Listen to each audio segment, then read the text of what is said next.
Fengal తుపాను పుదుచ్చేరి ప్రాంతంలో తీరాన్ని తాకింది. తమిళనాడు పరిసరాల్లో తీరం దాటనున్నట్లు తెలుస్తోంది. దీనికి సంబంధించి సమాచారం మా ప్రతినిధి ధనుంజయ్ ప్రత్యక్ష ప్రసారం ద్వారా అందిస్తారు.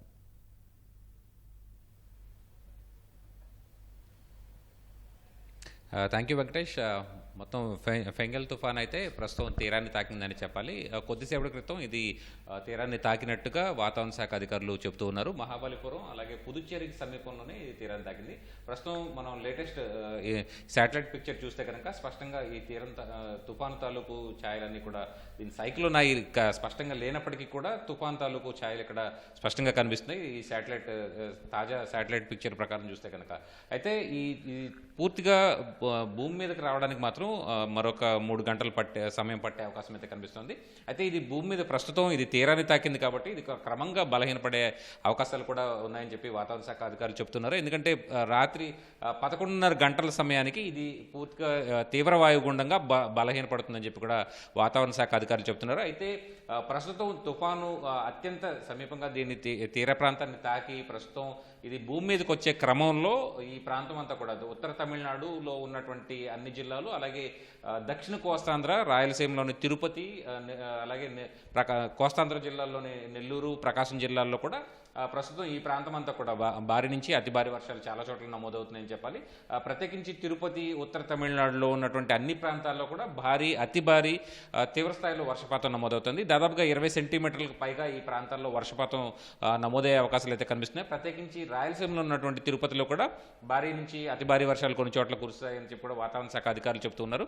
ప్రస్తుతం చూస్తే కనుక ఈ ప్రాంతం అంతా కూడా అంటే ఉత్తర తమిళనాడు నుంచి అలాగే దక్షిణ కోస్తాంధ్ర తీరం వరకు కూడా సముద్రం అల్లకల్లోలంగా ఉంది. తీరం వెంబడి అలాగే తుఫాను కదిలేటువంటి అన్ని ప్రాంతాల్లో కూడా గంటకు 70 నుంచి 80 కిలోమీటర్ల వేగంతో ఎదురుగాలు కూడా వేస్తున్నాయి. అయితే గస్టింగ్ విండ్స్ అంటే దీనికన్నా ఎక్కువ తుఫాను ప్రస్తుతం తీరం దాటే క్రమం ఉంది కాబట్టి దాదాపుగా 90 కిలోమీటర్ల వేగంతో కూడా ఈ ప్రాంతాల్లో భారీగా ఈదురుగాలు వేస్తాయని చెప్పి కూడా వాతావరణ శాఖ అధికారులు హెచ్చరిస్తూ ఉన్నారు. అయితే దీని ప్రభావంతో చాలా చోట్ల అతి భారీ నుంచి భారీ వర్షాలు కూడా కురిసే నేపథ్యంలో ఆకస్మిక వరదలు కూడా చాలా ప్రాంతాల్లో సంభవించే అవకాశం ఉందని చెప్పి కూడా వాతావరణ శాఖ అధికారులు ఇప్పటికే హెచ్చరికలు జారీ చేశారు. వాస్తవానికి ఉత్తర తమిళనాడుతో పాటు తిరుపతి రాయలసీమలో ఉన్నటువంటి జిల్లాలు తిరుపతి అలాగే కడప నెల్లూరు తదితర ప్రాంతాల్లో ఆకస్మికంగా వరదలు కూడా సంభవించే అవకాశం ఉంది. ఎందుకంటే భారీ వర్షం ఈ ప్రాంతాల్లో నమోదవుతుంది. దాదాపుగా 20 సెంటీమీటర్లకు పైగా వర్షపాతం ఈ ప్రాంతాల్లో నమోదయ్యే అవకాశం ఉంది.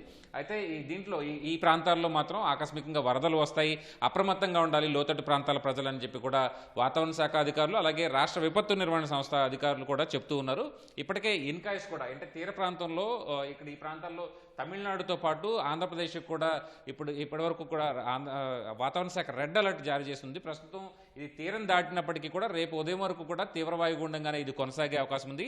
తీవ్ర వాయుగుండంగా ఉన్నప్పటికీ కూడా దీని ప్రభావంతో చాలా ప్రాంతాల్లో ప్రత్యేకించి మనం శాటిలైట్ మ్యాప్ ద్వారా చూస్తే కనుక తమిళనాడు అలాగే ఆంధ్రప్రదేశ్లోని రాయలసీమ జిల్లాలు, కర్ణాటక, కేరళ అలాగే తెలంగాణ తదితర ప్రాంతాలు అన్ని చోట్ల కూడా మోస్తరు నుంచి విస్తారంగా చాలా చోట్ల భారీ వర్షాలు అయితే నమోదయ్యే అవకాశం ఉంది. అయితే ఇది క్రమంగా పశ్చిమ వాయు దిశగా కదులుతోందని చెప్పాలి. అయితే ఇది క్రమంగా ఇది ప్రస్తుతం రాత్రి 11:30 గంటలకి తీవ్రవేగంగా బలహీన పడిన తర్వాత తదుపరి ఇది ముందుకు కదిలే కొద్దీ భూమి మీదకి వచ్చింది కాబట్టి ముందుకు కదిలే కొద్దీ ఇది ఇంకా మరింతగా బలహీనపడే అవకాశం అయితే కనిపిస్తుంది. ప్రస్తుతం చూస్తే కనుక దీని ప్రభావంతో చాలా చోట్ల భారీ వర్షాలు నమోదయ్యే అవకాశం ఉందని చెప్పి వాతావరణ శాఖ అధికారులు చెప్తున్నారు. మొత్తంగా చూస్తే కనుక ఆంధ్రప్రదేశ్ తమిళనాడు తీర ప్రాంతాల్లో రెడ్ అలర్ట్ అయితే ప్రస్తుతం కొనసాగుతోంది.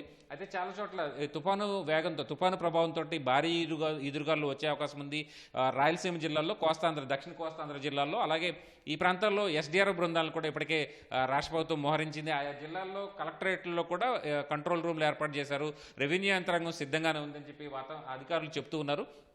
అయితే ఈ ప్రాంతాల్లో ఎప్పటికప్పుడు పరిస్థితిని అంచనా వేసి అలాగే అక్కడ ఉన్నటువంటి పరిస్థితిని ఎప్పటికప్పుడు అధికారులకి అలాగే క్షేత్రస్థాయిలో ఉన్నటువంటి సిబ్బందికి తెలియజేసేందుకు స్టేట్ ఎమర్జెన్సీ ఆపరేషన్ సెంటర్ కూడా నిరంతరం పనిచేస్తుందని చెప్పాలి. మొత్తం కంట్రోల్ రూమ్లు అయితే ఏర్పాటు చేశారు రాయలసీమ జిల్లాలో అలాగే నెల్లూరు ప్రకాశం జిల్లాలో కోస్తా తీర ప్రాంతంలో ఉన్నటువంటి నెల్లూరు ప్రకాశం జిల్లాలో కూడా కంట్రోల్ రూమ్ని ఏర్పాటు చేశారు.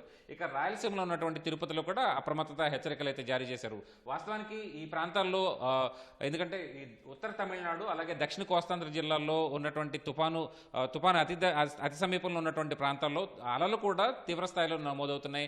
దాదాపుగా 1.5 మీటర్ ఎత్తున ఈ ప్రాంతాల్లో అలలు ఎగసిపడుతున్నాయని చెప్పి కూడా ఇన్కాయిస్ సంస్థ స్పష్టం చేసింది. అయితే ఈ ప్రాంతంలో మత్స్యకారులకి ఇప్పటికే ఎవరు వేటకు వెళ్ళకూడదని ఇప్పటికే హెచ్చరికలు జారీ చేసిన నేపథ్యంలో ఎవరు ఆ ప్రాంతాల్లో అయితే లోతట్టు ప్రాంతాల్లో మాత్రం అలలు చూర్చుకొచ్చే ప్రమాదం కూడా ఉందని చెప్పి అధికారులు చెప్తున్నారు. మొత్తం మీద చూస్తే కనుక తుఫాను ప్రభావంతో రేపు మధ్యాహ్నం వరకు కూడా ఈ ప్రాంతాల్లో రాయలసీమ అలాగే కోస్తాంధ్ర జిల్లాలు ఉత్తర తమిళనాడు ప్రాంతాల్లో కూడా భారీ నుంచి అతి భారీ వర్షాలు నమోదయ్యే అవకాశం ఉంది. రేపు మధ్యాహ్నం తర్వాత ఇది క్రమంగా తగ్గుముఖం పట్టే అవకాశం ఉంది. ప్రస్తుతం చూస్తే కనుక ఇది ఇప్పటివరకు ఉన్నటువంటి అప్డేట్.